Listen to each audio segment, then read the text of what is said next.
Hello, hello, hello, everybody. Welcome, welcome, welcome. Tonight, I have something extra, extra special for you. Our friend Martin Hughes is with us tonight. Martin is not only a kidney patient, but a champion for the homeless. He is a 53-year-old widower who has spent the last 20 years working with formerly homeless families and individuals in New York City as a site director.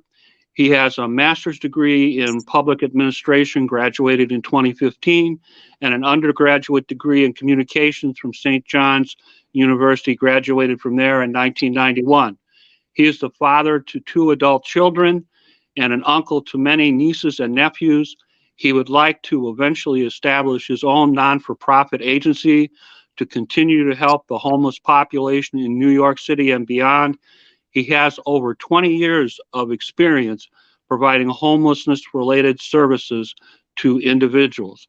He has managed day to day operations of many facilities, which houses many as 350 homeless families in cluster apartment buildings, while at the same time managing no less than 80 homeless families in a Tier 2 family shelter. Martins has performed job duties that include serving as a site director for family with children, adult families, singles adults, and individuals from 2015 to 2021 with the New York City Department of Homelessness Services. Currently, he is working as a housing coordinator supervisor with the Education Alliance and Wellness Recovery Center in New York. His life changed on November 13th, 2020, when it was discovered that his kidneys had failed due to diligent exercise, and I do mean diligent, folks. Wait till you find out about this, and a strict renal diet. This guy is disciplined. He's a much more disciplined guy than me, for example. He has managed to stay off of dialysis, and he is seeking a live kidney transplant. He is currently working with Kent Bressler and Kidney Solutions to help him find a donor. This contact information, by the way, for Kidney Solutions is in the comments to the broadcast and will be streaming throughout the broadcast.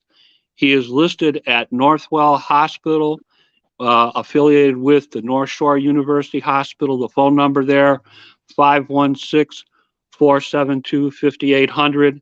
His living donor contact there is Megan Davis, Administrative Support Associate, Renal Transplant. That's at 400 Community Drive, entrance number 5. Don't go to the wrong entrance. Manistee, New York, 11030. Telephone number 516-562-0550. Fax number 516-472-585. Email mdavis32@northwell.edu. Don't worry about writing any of this stuff down. It's in the comments to the broadcast. It will stream through the streaming contents across the broadcast. See where it says "Welcome to Kidney Stories 2 with Uncle Jim." That's where it'll be streaming. His living nurse practitioner there is Min Min Zhao Zhou. Same address, same entrance. Telephone number 516-562-0567. Fax number 516-472-5805. Email mzhou1@northwell.edu. And again, the transplant contact number there, 516-472-5800. Now, Uncle Jim's lecture, okay?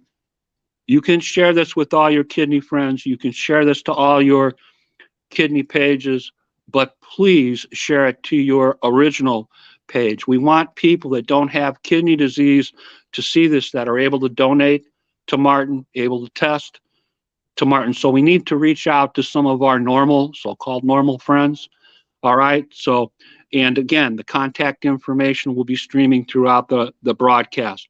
So please share this information and the broadcast and give a warm welcome to our friend Martin Hughes. Martin, how are you? How are you, Jim? I'm doing pretty well on this Friday evening. Good, good. Did I state everything correctly in the introduction?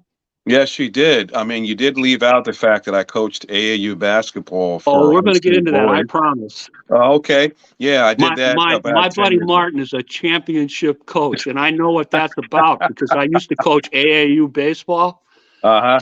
and I know what it takes to win a title. So Martin must be a very, very good coach. It was a lot So, of fun. And my son was a part of those teams also. okay. All right. Tell us a little bit about where you grew up, your educational experience, and your employment history. All right, so I was born and raised in New York City, born in 1968. I spent the first 4 years of my life in Woodside, Queens, in NYCHA housing. And my parents at that time uh, purchased a home in Queens Village, New York, which is where I reside now. But I didn't live here my whole life. Obviously, when I became of age, I moved and got my own place. But I did come back to assist my mom when my father passed away about 13 years ago. So she'd been living with me at this point. But I grew up in this neighborhood, and this is a place that I cherish a great deal. I went to school here and did a lot of good things that made me the person I am today. Okay. What kind of work are you doing presently? Well, right now I work for the Educational Alliance. It's a wellness and recovery center for individuals who are trying to recover from drug addiction. And I'm in charge of their housing department. I'm the housing coordinator. I'm the supervisor there. And I'm responsible to make sure that the individuals, once they are successfully completed their recovery, are exposed to supportive housing. And it's required that they apply for it through public assistance. And I do the application for them. I guide them through that process. And once they get approved, I then market the supportive housing application to agencies that have the supportive housing available in New York City so that they can at least have an opportunity to have some place to live once they complete the program successfully. Talk to us a little bit about your marital status. Well, I actually was married twice. I got married to my first wife. Her name is Pia Phillip. I met her when I was about 19. She was 17. I got married at the age of 24. She was 22. And we had two children out of that union. My son, Brandon Hughes, who's 27 years old, and my daughter, Amber Hughes, who's 26. We stayed married for about 11 years. We got divorced in 2004. We were young, so you know how that is. You think you know everything about life until life shows you what life's all about. And we divorced, but we're still in good standing now. I consider her my family at this stage in my life. She's been very supportive. She actually pointed me in the right direction to join Kidney Solutions. I'll explain that a little bit later. Uh, so I stayed single between 2004 and 2018. But in 2011, I met my second wife, Rhonda Crocker Hughes. And I met her through my good friends, Monica and Joey Williams. And Joey Williams, he's the lead guitarist for the Blind Boys of Alabama, five-time Grammy Award-winning musical artist. And we formed a great friendship. And Monica said, listen, I think you're a great guy. I have the perfect woman for you. Her name's Rhonda. She's my best friend. We met in high school and we hit it off. We dated from about 2011 till about 2017. I got engaged. We got married in 2018, September 29th. And we had a wonderful life together. But unfortunately, back in 2014, she was diagnosed with a heart issue that she didn't realize she had since birth. So at that point, she was fine, being healthy. Then in 2018, they said it was congestive heart failure. Now, when you hear about these health issues, a lot of people don't know the seriousness of it. So you hear about it, okay, well, we'll follow the doctor's orders, we'll take the medications, we'll go on the appointments. But unfortunately, we didn't realize it could evolve into her getting a stroke as a result of the congestive heart failure. That's kind of the byproduct of what it can lead to. So at that point, she became very ill. And this kind of leads into what caused my kidney situation. In 2010, I developed a back issue, but I was a young viral guy. I used to work out. I was a lot bigger then than I am now. Worked out all the time. So a back issue, no big deal. I'll just shrug it off. I dealt with that pain for about 10 years, but it got to a point when my wife got ill and she couldn't move around herself. I made a decision. I need to be here for her no matter what. Let me take this Advils over the counter. I took it every day to offset the pain because it got so bad for my wife. I had to sometimes carry her from the bedroom to the bathroom so she could do what she needs to do. We wash her up, the whole deal. Uh, and unfortunately, my wife regressed to a point where she was in hospice in my home. She was put in hospice in June of 2020, and she passed away in September 2020. You know, I had a great send off for her. Had a great funeral here in New York, and she wanted to be buried in North Carolina. So I had the funeral here in New York, and then I had the body transported to her hometown in North Carolina. And from between that time and November, I just obviously took time to really process what happened. I think it's one of the worst things that you could experience, losing a spouse. I would not wish that on my worst enemy from an emotional point of view. So when the dust settled and I said, you know what, after this traumatic experience, let me just get a physical. So I went to my doctor. I always get my physicals done every year, but because of COVID and dealing with my wife, I didn't have a physical done in 2019 or the early part of 2020. So I said, let me do it now. Went, everything checked out great, except I was on my way to work. I'll never forget. This was November 13th. My doctor calls and she says, Martin, I don't know what you're doing right now, but you need to turn around, go to the hospital. I said, why? And mind you, I felt great. Woke up that day, ready to go, dive into headfirst into my work, because at the time I was running a facility for adult families, 58 families in Brooklyn, brand new facility. And I said, well, if you feel like it's that serious, doc, I'll go, because I'm not one to fight a doctor. Some folks will be resistant. I'm not that type of patient. I said, okay, I'll check myself in. I said, what's wrong? I don't like the way the numbers look in your blood readings, especially your kidneys. I said, okay, I'll check myself in. So I go to the hospital, went to North Shore University Hospital, and Dr. Rimda Ranshu, who's still my nephrologist, was the first doctor I saw when I checked myself in. And she had great bedside manner. She said very calmly, well, Martin, you have significant kidney disease, kidney damage. I said, really? I feel great. What do you mean? Right now, you're at bordering on stage 5. Because at the time, my GFR was maybe about an 18. And I said, well, what does that mean? And I'm looking around, and I was next to a gentleman who just came in who had a kidney issue. He already had a kidney replacement. He was there because he had a urinary tract infection. I was in a bed with another older gentleman who had trouble breathing, which you could tell was part of the end stage of renal disease.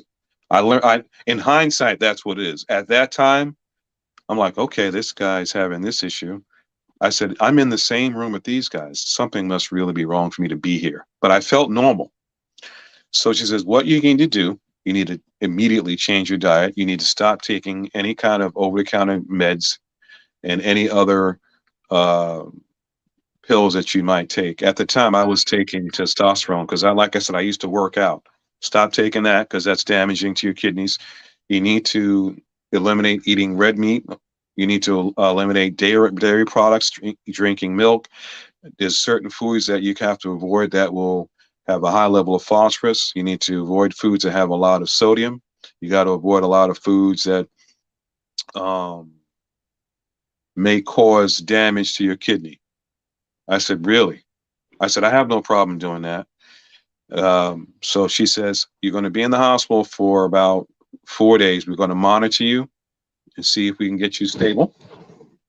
And at that point, you're going to see me in about a week. And we also might have to do dialysis as well on you based on where you are.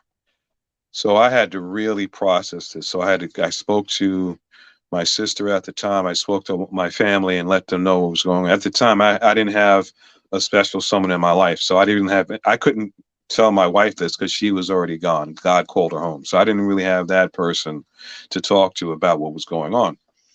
So I went home, immediately processed what she said to me as far as the diet. So all because I love Italian food. I mean, I'll eat food. I'll eat that for days. Have an occasional steak here and there. I was never a heavy drinker. I might drink a Corona once in a while. So doing that, kicking that was not an issue. Never was a drug user at all. I'm an advocate against using drugs my entire life. So that was never an issue. I always worked out. So I said, that's the easy part. So I will increase that regimen. And over the course of 4 months, at that time, I weighed 220 pounds. I went from 220 to about 175 pounds in 4 months. And I felt better. I had more energy because I changed my diet, eating a lot more fruits and vegetables. Of course, eating fish and chicken. You want to keep your weight up so you don't disappear. So I was able to maintain that weight. And I'm at about 171 pounds, give or take. I've maintained that weight since that time period. Now, mind you, she talked about dialysis. I had gotten to a point where I had made an appointment to have the dialysis put in my arm so that you could do the blood switching and blood cleansing. When I got to, I'd say, 4 months after my initial diagnosis, the doctor was like, wow, Mr. Hughes, you're stable. We may not have to do dialysis after all. I said, really?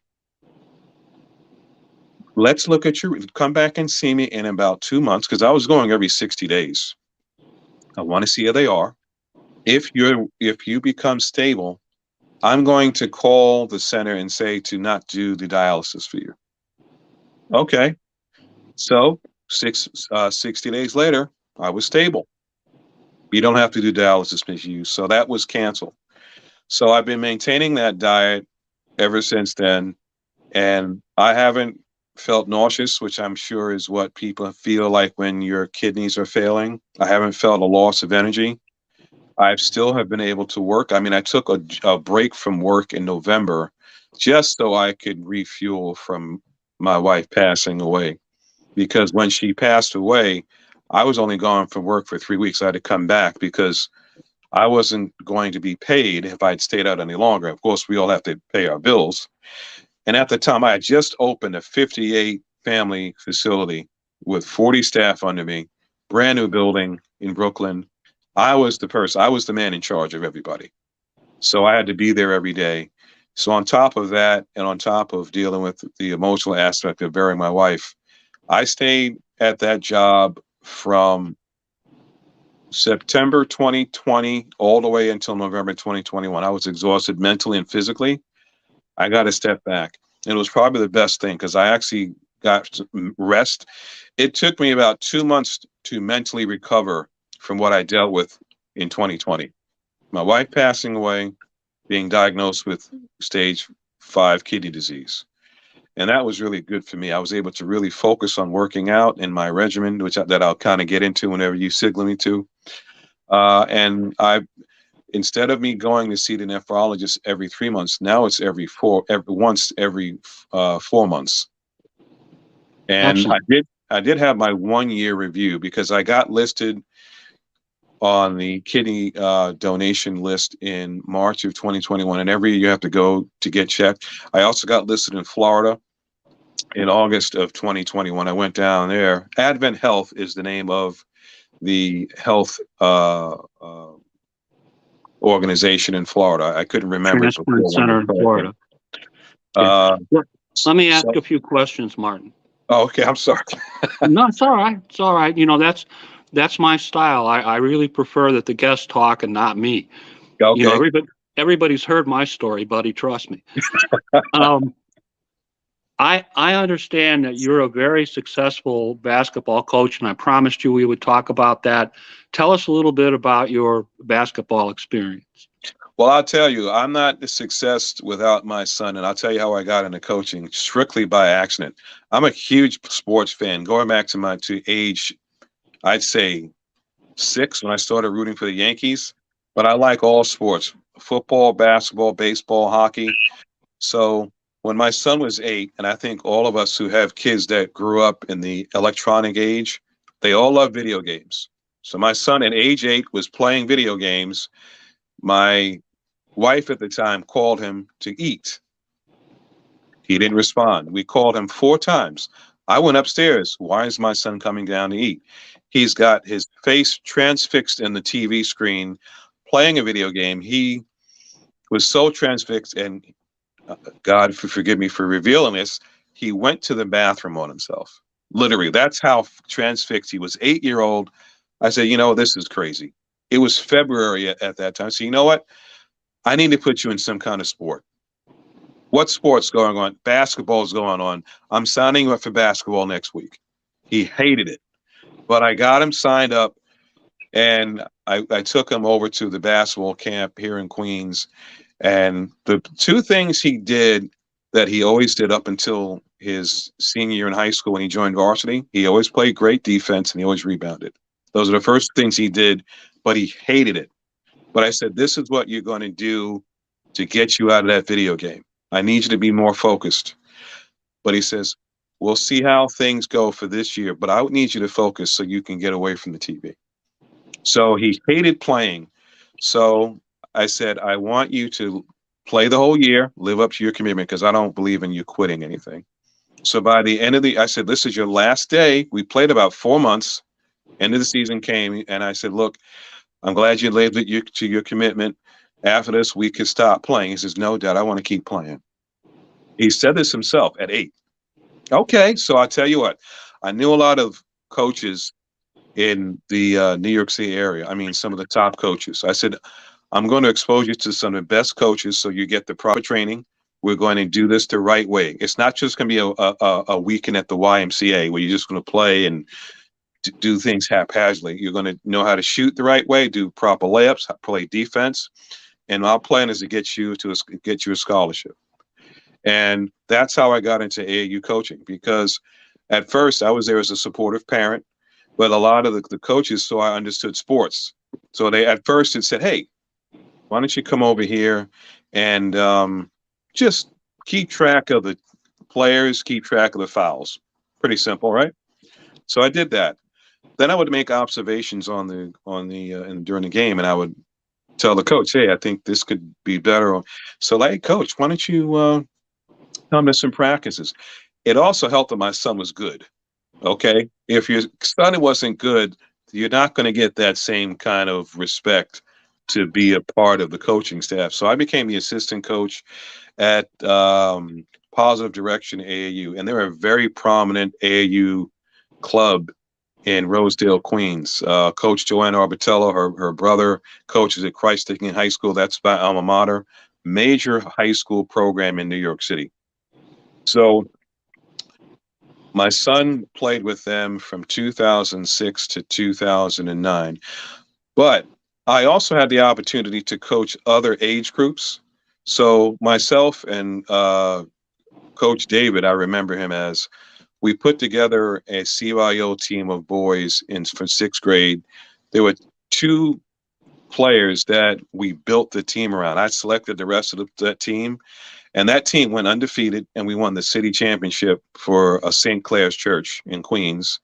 We won the 2006-2007 city championship by 1 point. So that was my first championship. And on the AAU side with Positive Direction, my son actually won Player of the Year for them. And he did the same thing as a freshman at his high school, Queens High School of Teaching. So he was playing pretty good. But he saw another program called the New York City Vipers program. Larry Pascal coaches that program, and they were based in Queens Village, where we're from.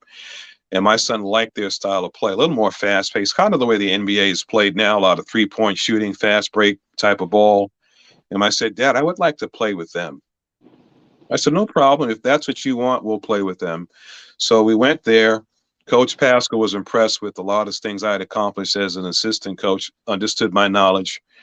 And my son joined that program. He evolved from playing center at 12 years old, because he went from 5'1" to 5'11" in 3 months. So he was a center as a 12-year-old. If you think about Kareem Abdul-Jabbar when he was with the Milwaukee Bucks, what a mismatch that is. A 7-foot guy running up the court like he's a guard. That's what my son was as a center. But when we went to the Vipers, when he got older, he evolved into like a Ray Allen kind of player, a 3-point shooter from outside, literally. And as a result of that, we had a lot of great local kids who were part of that program, as well as there was a church that we were affiliated with as well, and that had a CYO team. And I won a city championship with the freshman team. Unfortunately, my son wasn't either one of those teams, but the teams my son was on, we got to the championship 3 years in a row. We only lost 3 games in 3 years. 2 of them were championship games. Another one was a game during the regular season. We lost by 1 point. That's how good we were. But the Vipers program was very successful. We won enough games to qualify for the AAU Nationals in Walt Disney World. And we competed on the Division II level, got to the championship game there. And we qualified in 2011 and 2012 for the AAU Nationals as well. So that program became very prominent. And to this day, a lot of kids participate with that program. And they also started a women's league as well as a result of the success of that program. So I'm very proud of that. I mean, I have trophies that are on the other side of my man cave. That's why you see this Giants banner behind me. This is my man cave that I'm in. So those are some of the things that I did as an AAU coach, and I'm very proud of it. And now that my son's 27, he said those are some of the best years of his life also. So I'm really proud of that time period. Excellent. Let's circle back and talk about kidney disease now for a few minutes, Martin. Sure. I understand that because your second wife was sick and you were already having some back trouble and you were carrying her around, that you were taking certain medication for that pain. And I believe the medication that you were taking was Advil, which is basically ibuprofen. Yes. And you were taking that for approximately 1 year straight? Yes. I would take it every day in the morning before I would start my day. And it was about 200 milligrams I would take daily, not realizing the damage it would cause. But if you're in a situation where you have a loved one who needs you, I had to do what I had to do to make sure I was there for her, not thinking of, hey, this could be damaging me too. I didn't, and luckily my doctor during my regular physical saw this, or I might have continued along that path. Because sometimes when you get older, you feel aches and pains. Oh, let me just pop an Advil, go about my day, not realizing what damage it was doing to my kidneys. Okay, and would it be fair for me to say that you have been told by your medical people that the taking of this medication, Advil, ibuprofen, on a regular basis for over a year is what led to the issues that you have with your kidney? Yes, no question about it, because prior to that, I never had these type of issues. I never had a doctor say, I'm concerned about your kidneys until I had that physical in November of 2020. Okay, let's talk a little bit about your regimen that you've been involved in to stay off of dialysis, because I'm sure there are people out there that would be interested in that. First, let's talk about the renal diet. Talk to us about the nature of your diet. Were there any challenges in changing your diet? Did you have any issues? How would you characterize it? Initially, there were challenges because my doctor, Dr. Wanshi, told me, you know what? I know you're used to eating 3 meals a day. You need to cut it down to 2, because the more you eat, and which is something I didn't know, obviously, that puts a lot of pressure on your kidneys, because the kidneys is the filtering system for your body. It helps keep the blood clean. And the more food that you put in your system, the more your kidneys are going to work, especially if you're putting things there that make it work overtime, like eating beef, which can rise the protein level in your system. And that's what can cause your kidneys to work overtime and can cause further damage. So I had to eliminate that. Obviously had to eliminate alcohol consumption on a regular basis. As I said before, I never drank alcohol in large quantities, but I eliminated that. I also had to make sure I changed the kind of fluids I would drink. I increased more water intake, which I drank regularly, but I do drink soda. I might drink a ginger ale or a light colored soda, Dark color sodas are definitely out. We know that's no good for your kidneys. I eliminated milk. I eliminated dairy products. I stopped eating cereal, um, things of that nature. I eat more fish, more chicken, because you still want to maintain your protein. Protein. It's not a sort of a nice balance because early on you don't realize how much you can't eat. And there's a couple of times you might eat too much and then you feel the effects. There are a couple of times saw my eyes turn a little bit red, that's a sign of kidney damage when you see that. So I could tell when I was eating too much if I had those effects. You know what, Martin? You need to cut back. I also learned you don't have to eat as much as you used to. We're all guilty of this. We'll go to a barbecue and it's called pleasure eating. That food tastes so great. I'm going to get second and third helpings. Well, guess what? I just need to eat one helping of chicken or fish or whatever is a part of my renal diet, and I'm good for that time. Because now instead of eating for pleasure, I'm eating for survival. So I learned that. And that's what helped me lose the weight. Because people don't realize when you're eating, you don't realize how much you're consuming, which can add to the weight gain and also adds to other things that can cause you to overeat or cause other issues in your body. What I've discovered since I've improved the way I eat, I have more energy. People say I look great. Like I told you, somebody thought I was 40 years old. I'm 53 years old. I'll be 54 in September. I don't have a problem saying my age. I'm just happy to still be around. Um, so that's what it's done. And I have not felt the effects that a person would feel when they're having renal failure. I haven't felt nauseous. I haven't felt a loss of energy. I still work out. I actually, before I lost weight, I used to work out. I used to do about anywhere between 400 to 700 push-ups, decline off my bed. And I used to, like I said, I used to be bigger. I've kind of reduced that because I don't want to overexert myself. I might do on a on an off night 200. If I'm feeling good, 350 to 400 push-ups. I also do planks because of the back issue, which I did have a rehabilitation physical therapy program I signed up on with early last year that's helped me a great deal.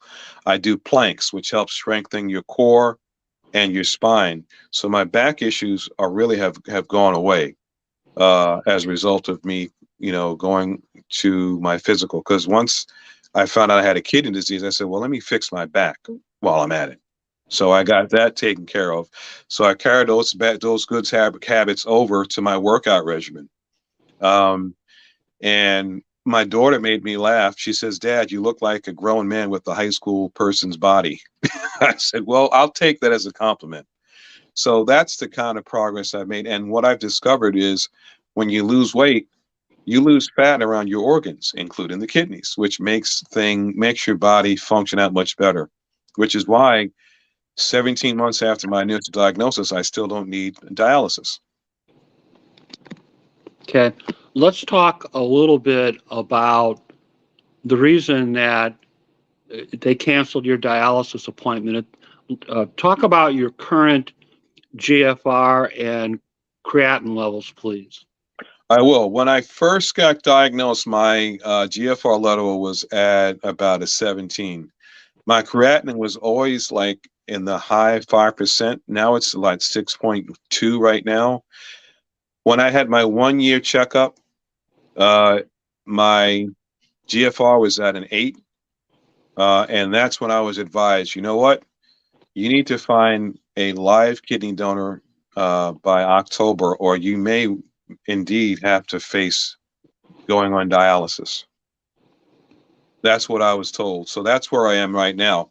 But I did have a conversation with my Dr. Wanju, who's my regular nephrologist. She said, you know what? I did hear about your most recent appointment. That was back in July 8th when I had this situation. And as a result, I did post on Facebook and got a lot of feedback, which was a blessing. But she said, you know what? I go by how you feel. I still will see you in August, and we'll take it from there. But she says, by all means, still look for that donor. So that's what I've been doing with your assistance, with Jim and with Shannon. And with Kent, you all guys are great. I think you guys are my friends at this point. I might as well call you that. You've really put the word out there. You've also offered a lot of words of wisdom, because when I got back from the hospital after the doctor said, you've got till October to find a kidney, I didn't know what to do. So I called Shannon. She said, well, you know what? Put something on Facebook. So at that time, I didn't have any donors. I had some folks that were going to donate, but we know how a lot of folks are sensitive to participating in something like that. A lot of people aren't educated on kidney donations. But by the time I spoke to Shannon and posted on Facebook, I had 2 people step forward in an hour who said they'd be willing to donate. One was a childhood friend of mine. His name is AJ. He immediately said, hey, listen, what do I need to do? And on the strand that I posted, he was communicating with Kent, because I tagged Kent and Shannon, and I think I tagged you also, Jim, in that post. And they saw the interaction, and Kent reached out to AJ, and AJ's like, listen, what's the number? What do I got to do? So since that time, I know he's been talking to Kent. I know that AJ's got to speak to his wife. We understand how sensitive that is, because he's got a young family himself. So I believe he needs to speak to her to see if he's going to move forward with it. Now, I have 2 sisters. I have my oldest sister, her name is Tijuana. She lives in Philadelphia. She saw the post and said, I'd be willing to donate also. So I'm just waiting to see how that turns out. And I know I spoke to my friend Joey Williams. Because he posted on his Facebook page, somebody from Canada said they'd be willing to help out. I don't even know who this person is. I don't know if they've called, but that's the kind of feedback I've been getting since I posted on Facebook about needing a kidney donor, a live kidney donor. Okay, let's make sure we clarify for our audience. We've been talking about getting a kidney donation from a live donor, and we've been talking about preemptive kidney transplant, a transplant that you receive before going on dialysis, which is supposed to be better for you than after you go on dialysis. Now, that's correct. Let's talk about your listings a little bit.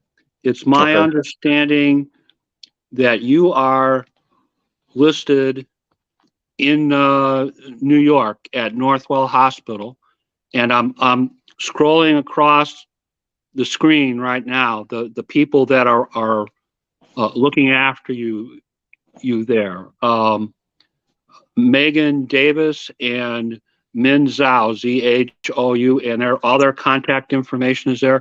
Tell us about your experience so far with Northwell Hospital. Well, first off, it's Northwell. It's North Shore University Hospital. It's Northwell Health. That's the health the health network. They're based in Manhasset, Long Island, in Nassau County, and my interaction with them has been very positive. Like I said, they are the agency that actually diagnosed me to let me know that I had kidney disease. And ever since then, when I got placed on the list, I went through the full regimen. I did a EKG, I did a stress test, I did blood tests. They did the not a CAT scan. They did ultrasound. There we go. The ultrasound to check the kidney to see what condition it's in. They did all those tests. Even the doctor who looked after my heart was stunned at how many push-ups I did. He's like, "You got to be kidding me! You did all those push-ups?" I said, "Yeah, I want to stay in shape." So from there, they told me, "Listen, see your nephrologist regularly whenever she needs you to see her. Every month, you're required to give a blood sample." So I've been doing that regularly ever since March of 2021. And I'm on schedule with that. I also give blood samples to Florida at the same time. So I did just simply ship that blood sample off to them, and they store my results as well. That's how they keep track of your progress to see how you're doing. So it's been great. They've been, I mean, and every month, somebody from Northwell Health will call and do a wellness check. To, hey, Martin, how do you feel today? You know, if you feel like this, call me. And every day I'm like, hey, I feel great. I feel normal. I'm up and ready to go. I'm a very active person. I love to travel. Me and my lady friend Tremette love to go different places. We're foodies, so we'll go and eat. Of course, I can still stay on my regimen. I stick on my renal diet when we go out. But I go to the beach. I like going to sporting events. I'll go to the Yankee games. I go to Brooklyn Nets games. Hopefully, it'll straighten this Kevin Durant stuff out. But that's another issue. Um, Durant I can love. come to Chicago anytime he wants. I know. Yeah, I think you'd love that. And I love going to New York Giants games and things of that nature. So those are things I like to do to spend my time. I'm a huge movie buff. Ask me anything about a movie, I'll tell it to you. Going all the way back to the 1920s. So that's how I keep my spirits up, because I think if you sit idly by, you can let this situation get at you mentally. And I think mental health, which is really under discussed when it comes to dealing with uh, a renal situation, you have to keep your spirits up. You have to have a lot of support around you. It's scary to think that, you know what, your kidneys can fail and it could be fatal. That's pretty heavy on you spiritually and mentally. It's good to get yourself out of that space and live life to its fullest, and at the same time keep that positive energy. Look for that donor. Do what you have to do. Reach out to people like Kidney Solutions and have that network of support to keep your spirits up. And that's what's helped me a great deal. It's made a big difference. Okay, talk to us a little bit about the listing in Florida. Where are you listed and what is happening with that? All right, I'm listed in Orlando, Florida, and the hospital escapes me, but it's through Advent Health. If you're a Tampa Bay Buccaneer fan and you watch Tom Brady's press conferences, the Advent Health advertisements behind him in his press conferences. So that's the organization that I'm dealing with in Florida. And I went down there with my daughter in July of 2021, and I went through the same type of test, except they transferred all of my test results that I did in New York to Florida, but I had to go in person, draw blood. They saw me. They told me, you're in the best shape of any patient I've ever seen that's got renal disease, Mr. Hughes. They couldn't believe it, you know? So they said, you know what, we'll list you as well. And, obviously, if we feel someone matches up with you, we'll call you and we'll give you a kidney. But right now, I'm on the list, but I'm actually on hold because the insurance I have right now, they don't take there. So I'm looking to resolve that next month. I'll speak to my representatives at North Shore University to see how we can get reactive where I'm not on hold down there for the kidney. And my plan is to get listed in other states also as well through the assistance of Northwell Health.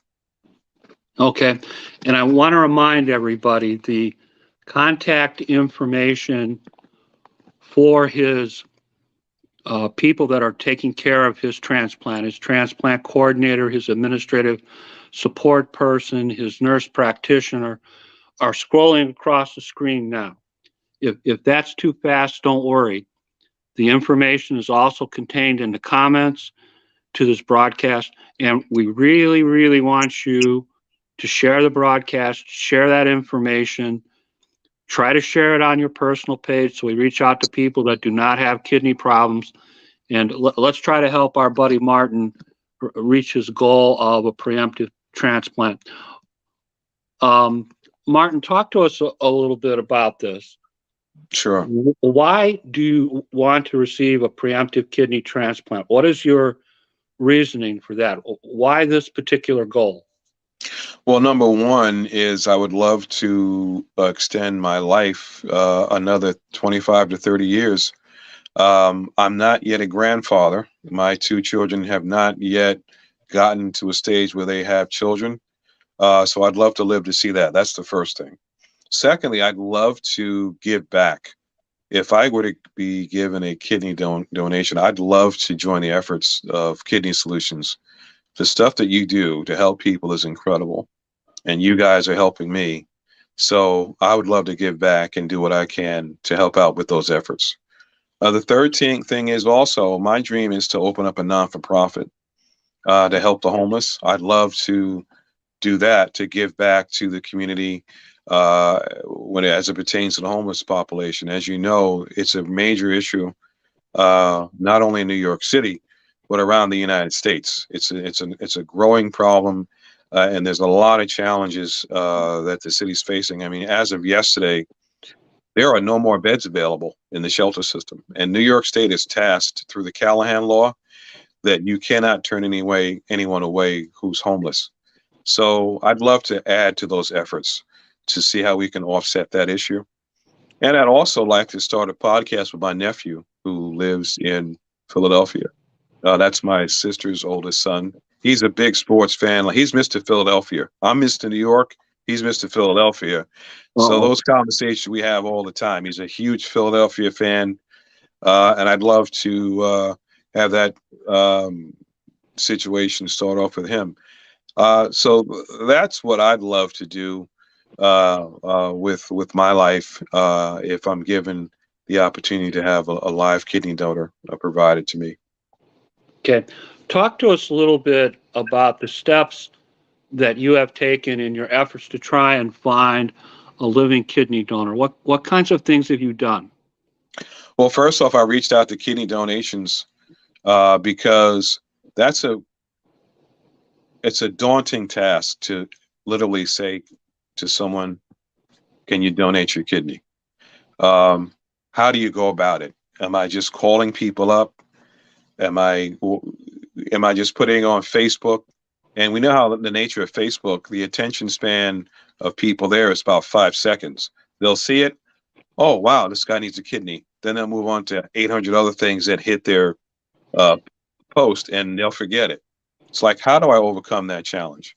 So I reached out to kidney donations, and Kent and Shannon walked me through what needs to be done. They put together a great flyer that they laminated. They made about 20 of them that I could hand out to people. I actually gave it out to a couple of businesses. I'm going to give it to a couple of other people so they can pass it around. I've actually posted it on my Facebook to get the word out. And I've actually told family, this is my health situation. And if you're willing to do it, it has to be your choice. I'm not going to be a person I'm not going to be like a telemarketer and call you every other day. Hey, did you think about donating? And because, like I said, it's something that a lot of people aren't used to. And I'll be honest, in the African American community, we're not as educated on kidney disease as we should be. And the thought of giving a body part and giving it to someone is mind blowing. So, not people not realizing, hey, you know what? You'll be on your feet in 48 hours if you donate, and you can live with one kidney. People don't realize that. So that's been part of the challenge as far as getting folks to really warm up to that idea. But also, too, I think I'm my own worst enemy. I mean, if you look at me, you could tell I don't. You wouldn't think I'd have this issue. A lot of people, because they see me moving around, oh, Martin's great. He's okay. I hear what he's saying, but I think he'll be okay. But not realizing kidney disease doesn't get better; it gets worse. So I look great today. That's not a guarantee that it'll be maintained that way.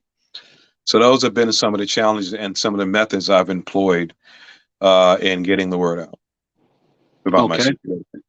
Let's talk a little bit about the support that you've been getting from your family and friends to help you find a donor. Your sister, your ex-wife, which I find amazing, by the way. Yeah. best friend, husband, Yeah. lady friend, those kind of things. Talk to us about that. Well, first off, I want to talk about the support I've been getting from my older sister. My other sister, Sharice, she also has thought about it as well, but she's in the process of retiring from her job. So she's like, you know what? My job is so strenuous. I don't want it to take away from that situation. So she's thought about it also. Uh, I got a lot of support from my ex-wife. Her name is Pia Phillip. She's the one that said, you know what? You might want to go on Facebook and look for groups that will help guide you through this process. So that's kind of how I discovered Kidney Solutions based on her suggestion. So she's been instrumental. My lady friend Tremette, she's been supportive on an emotional level. Having someone in your life that you spend time with that gets your mind, that's all you really need. Let's go out to dinner. Let's go to a movie. Let's just spend time together. She's a big Yankee fan, Brooklyn Nets fan. What could you ask? You couldn't ask for anything more than that. Okay. Also likes movies. We have a lot of things in common. So I'll spend time with her to get my mind off of what I'm dealing with. So that's been this kind of what I've been getting. My mother has been my greatest support. Mom's always the best support. She's been supportive throughout this whole thing. Um, so, and my children have been supportive as well. My son also. So I've got a lot of support. And my friends, Joey Williams and Monica Williams, if I go visit them, they're like, Martin, you know what? We know what you like to eat. It's really incredible. No matter where I go, Martin, we know what you want to eat. We got it ready for you. We know you can't have this. We can't have that. No, don't worry about it. We'll make sure we don't feed that to you. So that's been the key. Excellent, excellent. Let's talk a little bit more detail about your relationship with Kidney Solutions. Take us through step by step. How did you find them? What did they do first? What did they do second? That kind of thing. So the first thing, I was in my bed. I was surfing on the internet, on Facebook. I'm addicted to Facebook. Let's put it like that. I go on there. If anyone's ever seen my page, I'm posting about sports. I'll put stuff on there as far as what I'm doing. So I see this Kidney Solutions. I look at it like, oh, they help people find donors. Okay, who's the contact? Kent Bressler. Let me send him a message. So I messaged him, and I say the next day, I heard the ping in my phone. Wow, this guy called. He sent me a, hey, Martin, my name's Kent Bressler. I'm an advocate. I worked in the medical profession for 30 years. I'm retired, but I've took on this effort to educate people on kidney disease, and I help people find kidney donors. I'm like, wow, this is incredible. So I said, well, what do you do to help people? He says, well, I have a group that comes on every Monday at 6 o'clock Central Time, 7 o'clock my time, because I'm in the East Coast. I'm in New York City. And we have groups and we discuss the situation. I said, I have a young woman named Shannon, and she's been great. She's in Long Island. She's a football fan like me. Okay. And she'll be the person that will be assigned to you that you can talk to if things ever come up, if you need someone to chat about your situation. So she got on the phone. I'm like, holy cow, I've met two people already in less than 24 hours. And they're legitimately supportive. It's not just lip service. You know, it's like, oh, listen, Martin, you know, it's not like that 1-800 number we talked about before I got on the air. You call and you get a busy signal and you're praying someone gets back to you. That's not Kidney Solutions. It's supportive. You can call at any hours of the night, and someone will get back to you. And I've had those instances where I've called and, wow, Shannon called me back. Oh, let me call Ken. Let him know. Tell Jim what's going on because he can get the word out. So it's been very consistent. I've been very pleased. And a lot of the sessions that we have on Mondays is a form where you can also offer your advice to other folks because everyone's at different stages. I think I might be the one person who's pre-dialysis. A lot of folks have already gotten their kidneys. Some folks are on dialysis. And I get inspiration from those who have gotten their kidneys because I want to be that person. I want to be the one to say, this was my experience when I got my kidney donation. So it has helped keep hope alive. It also helped me understand renal disease, where I don't think I'm just going to pass out one day and God's going to call me home and then that's it. You understand? It's given me hope that I can really overcome this and live with it and still live my life at the same time. Okay, and just for everybody out there, if you wanted to contact Kidney Solutions yourself, the telephone number is 830-285-2140. It's scrolling past in the ticker right now. It's also in the comments. If you wanted to use email to write for help, it's info@kidneysolutions.org. And like Martin says, either Ken Pressler or Shannon Mulroy will get right back to you. So you won't have to wait. Martin, I understand that you also did a podcast with Kent Pressler recently. Is that true? Yeah, I did. You just reminded me. That was another thing he offered. I believe the podcast was maybe in April or May, because time just kind of just runs. You forget what day it is.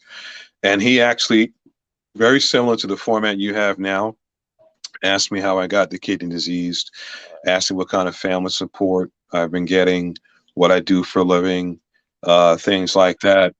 And that really helped me understand my situation a lot better. And it actually got me a lot more comfortable into talking about my situation, because we're all used to being private when we have a medical issue. Like, hey, listen, you know what? I broke my finger. I'm not going to tell anybody about it. I'm just going to let it heal and then I'll be fine. But with kidney disease, you can't be that way. You've got to let people know what's going on. So I've gotten comfortable in talking about it. And forums like with Ken offers and what you're offering now made me very comfortable in talking about it. Because I'll be honest with you, I'm like, I have to tell people I have kidney disease. I don't know if I want to do that. It's just something I feel comfortable telling family, but I have to tell a stranger. So I've gotten comfortable about doing that. And I thank you for this forum, which made me feel better about doing it. Well, I thank you for coming on and helping to educate us. I appreciate that very much. The podcast with Kent is also scrolling as we speak. The link https://youtube.com/POW2Y1D1 That's also in the comments if you want to go find it. So if you want to learn more about Martin and what's going on with him, please check out the podcast. It's about an hour long. It's pretty cool, and Kent always asks great questions. So yeah, he does. He does. Make sure that you check that out. You talked to us a little bit about working with transplant centers. Have you had any offers to date? Have they called you and said, you're sixth up or something like that? Have you had any offers for a kidney at this point? No, I have not at this stage. I'm waiting for that 2 a.m. call, and I'll be glad to wake up out of my sleep to field that call if I ever get it. When I get it, not if. Right, and I can tell you from personal experience, it'll come when you least expect it. So 2 a.m. is a perfect least expected time for it to come. That's like waiting for the birth of my kids was the same way. Like, oh, we got to go now. Let's go. All right. And is there anything else you would like to discuss before we close up for the evening? Is there any point that you would like to make that we haven't made yet? Did I forget anything I was supposed to ask you, or is there anything you think is important that you'd like to speak to our audience about? I think we've covered everything. I just want to speak to those who are watching. If you know someone who's willing to donate a kidney, I will be eternally grateful. And I know that it's a tremendous, tremendous thing to want to offer a kidney. But if someone's out there that's willing to do it, I'll be very thankful, and I would thank you from the bottom of my heart. Okay. Martin, I appreciate you taking time to speak with us today. I'm going to button this up, and we're going to let you go. I have some things to talk to our audience about, like, who's up soon and dates and things like that. But I just want to let you know I appreciate you coming on. We're all about education here and raising awareness, and we certainly have done a good job of that tonight. And I thank you, Martin, for taking time to speak with us. Thank you, Jim, and I look forward to speaking to you again on Monday. Absolutely. Have a You great take night. care, my friend. You too. Bye-bye. Bye-bye. All right. So that's our broadcast for tonight.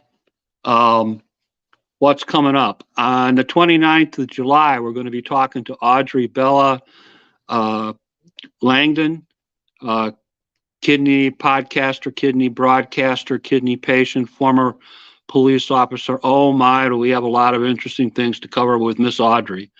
Brooke Taylor is up on August 5th. We're going to talk about silent rejections, which is a new topic for our broadcast. August 12th, we're meeting with Miss Geshon and John Santos. They're writers. We're going to talk about their book. August 19th, we're going to talk to my good friend and my regional leader from the National Kidney Foundation, Beth Bundridge. Beth has an interesting kidney story, and she's certainly one of the top advocates in the United States. So you don't want to miss that broadcast. August 26th, we're going to be talking with David LaFleur. David's from Canada. He's a PKD patient. We're going to be talking about the differences between Canada and the United States in terms of healthcare and transplants, and of course what he's going through. So you don't want to miss that. I'm working on some other things. We're going to try and get some more docs in for you. If you should want to do a broadcast, you can contact me on Facebook or IM me. My email is kidneystories@hotmail.com. You can write me too. So, all right, that's our show for tonight. Thank you for watching. Peace out, my friends, and we will talk soon.